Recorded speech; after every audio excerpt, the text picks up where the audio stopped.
Hey, do you still want to go to the Streetlight Manifesto concert? Because the tickets are selling out pretty quick.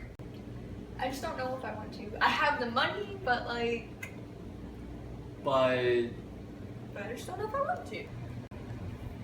oh god. What? Okay, no. Just hear me out, okay? I want to see them, I really do. It's just, I don't know if I know them too well. I honestly don't even know if I would like their music style because honestly, I'm really into more of the, the modern stuff, and honestly, they sound a little, experimental to me, like Streetlight. I mean, are they that good? Oh, honey. Oh, are they that good? Look, I don't even tell you about the whole band. It's just the main guy, Tomas Kalnoky. He's a genius. For one thing, this man was born in Christmas Eve, and he was born in Czechoslovakia. That alone is interesting in its own right, but that's not even half of it. No, that's not even a 16th of it. You're hyping this up a lot, I just want you to know. Good. Anyways, he grew up in New Jersey, and at the age of 9, he wrote his first song. 9. That's not even the crazy part. The song is legitimately good. I give up. We've hardly scratched the surface, friend.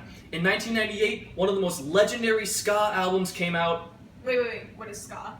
Think punk if it was written by an orchestra director who has an affinity for horn sections. Okay. Tokay? Oh, we'll get to that too. Anyways, where was I? Oh yeah.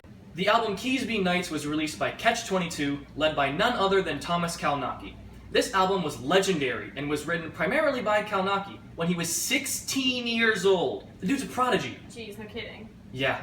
Unfortunately, the band had something of a falling out. Kalnoky wanted to focus on his education rather than his musical career, being that he was so young. The band moved on, but lost him, who was arguably the center of creativity for the band. Lucky. But just 4 years later, the Streetlight Manifesto formed, with Tomas Kalnoky at the helm. Well, okay, but what about the others in Streetlight? I'm glad you asked, because they're actually collegiately trained musicians, all except Kalnoky. That isn't a detriment either. He may just be the most talented of the bunch, and he never even had a day of formal music training. That's just not fair. Tell me about it.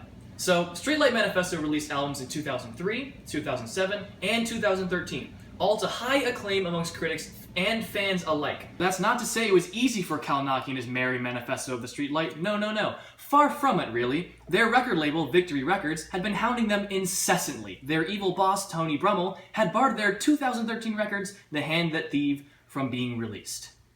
Seriously? I know! But Tomas and the band fought back. They had to. Fans were growing hungry for their album, and pre-orders had already been accepted, despite the band not even having any physical copies of their own. So what did they do? I'll tell you. Instead, they asked their fans not to cancel their pre-orders. Instead, they asked of them to accept this mysterious, unknown gift. Fans didn't know what to expect. A custom t-shirt as compensation? A personal apology letter from the band? Whatever they thought, chances are they were wrong.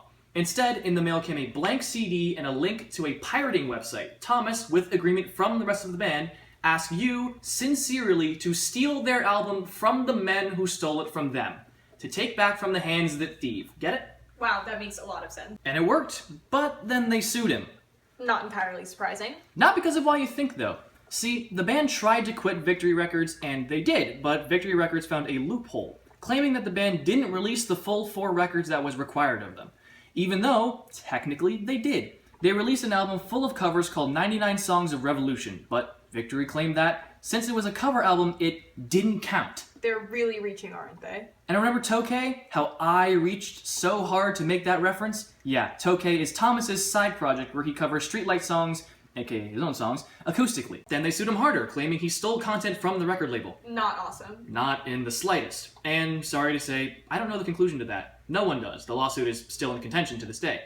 So, the wind at his back, Kalnoky decided to sign Streetlight Manifesto, along with Tokay, to his own record label, Pentimento Music Company, where they still stand today. I'm just really happy they're still touring.